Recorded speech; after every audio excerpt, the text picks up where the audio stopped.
Hello guys, welcome back to Enable Website Design. In this video, I'm going to be showing you how you can connect your ConvertKit to your Airtable right in N8N. So when somebody subscribes to your ConvertKit, if you create a subscriber and somebody subscribes, fill in their email and they get a mail and they confirm that subscription, it automatically triggers on N8N and stores their record in your Airtable. First, all you have to do is get into N8N, select ConvertKit trigger, open it up, sign in to your ConvertKit trigger. First of all, you have to go to your ConvertKit in the dashboard. You have to go to your ConvertKit in the dashboard and collect your API key by coming down to this place, down to your settings,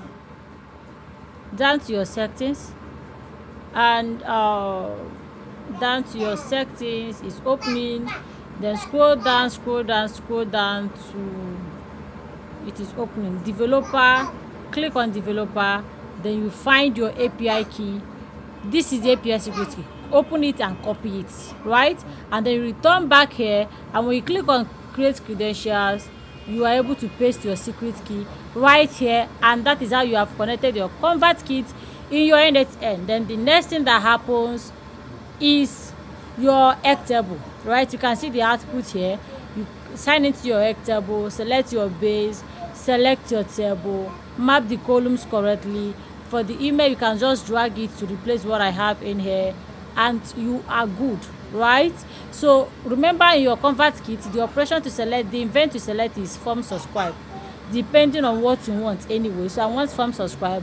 When somebody subscribes through a form that I created in my ConvertKit and they go to their email, look at it here,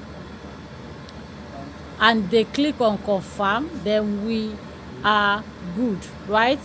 So that is how you connect your ConvertKit to your Airtable in N8N.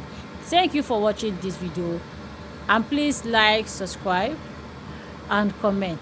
Thank you.